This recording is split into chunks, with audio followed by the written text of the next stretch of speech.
Hello दोस्तों, कैसे हो आप सब। आशा करता हूं कि आप सब अच्छे होंगे। और दोस्तों, मैं आज इस वीडियो में आपको बताऊंगा कि आप किसी भी बैंक में जाकर अगर आप लोन के लिए अप्लाई करना चाह रहे हैं तो आपको उस बैंक में किस तरीके से अपनी फाइल को सजा कर लेके जाना है और क्या क्या पेपर की उसमें रिक्वायरमेंट पड़ेगी और आपने बैंक मैनेजर से या जो भी लोन प्रेसिडेंटर है उससे आपने कैसे बात करनी है। तो दोस्तों, इस वीडियो को लास्ट तक जरूर देखें बगैर स्किप किए हुए, क्योंकि इसमें आज दोनों आपके डाउट क्लियर होने वाले हैं। सबसे पहला डाउट, क्या क्या पेपर लेके जाने हैं, कैसे फाइल को मेंटेन करना है। दूसरा डाउट कि आप बैंक मैनेजर से डायरेक्ट अपने लोन के रिगार्डिंग कैसे बात करेंगे। तो सबसे पहले मैं बात करूंगा कि आपको किन किन पेपर की रिक्वायरमेंट पड़ती है। तो दोस्तों, सबसे पहले आपको जो रिक्वायरमेंट पड़ती है पेपर की, अगर आप बिजनेसमैन हैं और आपकी कोई व्यवसाय या सेटअप आपका अपना खुद का है, भले ही वह दुकान आपकी रेंट पे क्यों ना है, वह प्रॉपर्टी जिसमें आप काम कर रहे हैं वह लीज पे क्यों ना है, तो दोस्तों अगर आपके पास वह प्रॉपर्टी लीज पर या रेंट पर है तो उसका लीज एग्रीमेंट या रेंट एग्रीमेंट आपके पास होना जरूरी है। दोस्तों, अगर आप बिजनेसमैन हैं तो सबसे पहले आपकी फाइल के अंदर जो आपका फाइल के अंदर जो पेपर आते हैं वो आते हैं आपकी केवाईसी। केवाईसी से अभिप्राय होता है पैन कार्ड, आधार कार्ड, फोटो और आपका बैंक का अकाउंट। ये आपके केवाईसी के अंदर आते हैं। दोस्तों, आप सबसे पहले पेज पर जो सबसे फाइल का ओपन करते ही अपना जो पेज सेटअप स्टार्ट करेंगे, आप अपना एक रिज्यूम बनाइएगा कि मैं क्या काम करता हूं, मैं कहां से बिलोंग करता हूं, मेरी क्या ईमेल आईडी है, क्या फ़ोन नंबर है, अपने बारे में, अपने बिजनेस के बारे में उसमें मेंशन कीजिए और उसको आप लगाइए। उसके बाद दोस्तों आता है आपका पैन कार्ड, आधार कार्ड, फोटो, ये आप रिज्यूम के बाद लगाइए। उसके बाद आता है दोस्तों आपके जिस जिस बैंक में अकाउंट है उन बैंक की बैंक स्टेटमेंट आप ले लीजिएगा, कम से कम 1 ईयर की। आप वो लेके उसके प्रिंट आउट निकाल के वो लगाइए।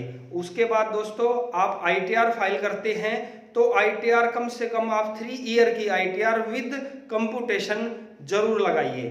उसके बाद दोस्तों सबसे पहले बात आ गई पैन कार्ड, आधार कार्ड, बैंक स्टेटमेंट, आपकी आईटीआर। उसके बाद दोस्तों आप जो भी बिजनेस कर रहे हैं उसका रजिस्ट्रेशन जो भी आपने करवा रखा है, चाहे वह सोप एक्ट है, चाहे वह एमएसएमई है, उद्यम है, चाहे वह जीएसटी है, या फिर किसी कंपनी की कोई आपने फ्रेंचाइजी ले रखी है, जो जो भी आपके पास रजिस्ट्रेशन है वो सारे के सारे रजिस्ट्रेशन के प्रिंट आउट निकाल के उनको आप लगाइए। उसके बाद दोस्तों आपने अगर कोई भी लोन ले रखा है तो उनके जो भी ट्रैक हैं, लोन स्टेटमेंट है, वो पूरी की पूरी निकलवा करके वो लगाइए। उसके बाद दोस्तों अगर आप प्रॉपर्टी का लोन लेना चाह रहे हैं तो अपनी प्रॉपर्टी के पेपर लगाइए, उसकी पूरी चेन को लगाइए।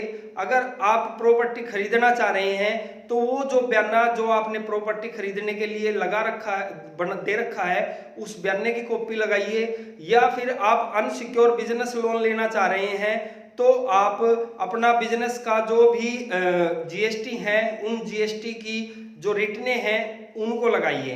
तो दोस्तों इस तरीके से आप ये पेपर लगाने के बाद आपकी फाइल पूरी कंप्लीट मानी जाती है। उसके बाद आप बैंक में जाएंगे।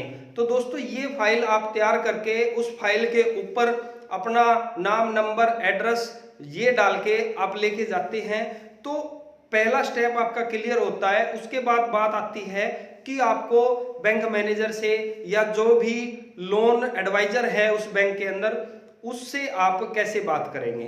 तो सबसे पहले आप उनसे, अगर मॉर्निंग है तो गुड मॉर्निंग, इवनिंग है तो गुड इवनिंग, आफ्टरनून है तो गुड आफ्टरनून, आप सलीके से उनसे बात कीजिएगा। अपना उनको आप रिज्यूम दीजिएगा, अपने बारे में बताइएगा कि सर मैं फलाना फलाना फलाने एड्रेस से आया हूँ, ये मेरा जो बिजनेस है वो ये है और इसके बारे में सारी डिटेल मैंने इस रिज्यूम में मेंशन कर रखी है। आप उनको आराम से बताइएगा, वह आपकी बात सुनेंगे, आपके बारे में समझेंगे। ऐसा करने के बाद वह रिज्यूम में पूरा पढ़ लेते हैं। पूरा पढ़ने के बाद आप उनको अपनी फाइल दीजिएगा कि सर ये मेरी फाइल है, इसमें मैंने स्टेप बाय स्टेप अपने पेपर लगा रखे हैं। अगर फिर भी मैंने अपनी तरफ से वैसे पूरी कोशिश की है कि जो पेपर आपको चाहिए वो मैं लगा दूं, अगर फिर भी अगर आपको कोई लगता है कि ये पेपर की कमी है तो मुझे बताइए, मैं 1 या 2 दिन जैसे मेरे को टाइम मिलता है मैं आपको आपकी जो फॉर्मेलिटी है वो पूरी करके देता हूँ और फिर उनका आप फॉर्म फिलअप करेंगे। अगर उस मैनेजर को या उस एडवाइजर को आपका लगता है कि भाई हाँ व्यवसाय ठीक है, इनके पेपर सही है, इनके जो लोन चल रहे थे वो सही टाइम पे किए हैं, तो वह आपको अपना फॉर्म फिलअप करने के लिए देंगे। वो फॉर्म आप फिलअप कीजिएगा, फोटो वगैरह साइन वगैरह कीजिए, उसके बाद वह आपकी फाइल को लॉगिन करते हैं। फाइल आराम से लॉगिन हो जाएगी अगर आप इस तरीके से बात करेंगे और इन पेपरों को लेके जाएंगे तो आपका लोन भी आराम से हो जाएगा। लेकिन दोस्तों याद रहे कि आपके पास जेन्युइन आपका बिजनेस सेटअप होना चाहिए और आपके जो आपने पेपर दिए हैं वो भी बिल्कुल जेन्युइन होने चाहिए, उसमें कोई भी मैनिपुलेटेड या कोई ऊपर नीचे काट छाट नहीं होनी चाहिए। अगर दोस्तों आप ऐसा करते हैं तो आपका लोन आराम से हो जाएगा, हंसी खुशी बैंक आपको लोन दे देगा और आपको इन फ्यूचर कभी भी लोन लेने में कोई दिक्कत नहीं आएगी। तो दोस्तों आशा करता हूं कि आपके दोनों डाउट्स क्लियर हो गए होंगे कि आपको किन किन पेपर की रिक्वायरमेंट पड़ती है और आपको लोन लेने में बात करने में जो हिचकिचाहट घबराहट होती थी वो भी आपकी क्लियर होगी कि आपको बैंक मैनेजर से या लोन एडवाइजर से कैसे बात करनी है। तो दोस्तों अगर आपको वीडियो अच्छी लगी है तो लाइक जरूर करें, शेयर करें, कमेंट्स करें अगर आपका कोई भी क्वेश्चन है, और अगर आप हमारे चैनल पर फर्स्ट टाइम आए हैं तो सब्सक्राइब करना ना भूलें, बेल आइकन के बटन को जरूर प्रेस करें क्योंकि हम ऐसी ही इंफॉर्मेटिव वीडियो डालते रहते हैं जिसका सबसे पहले नोटिफिकेशन आप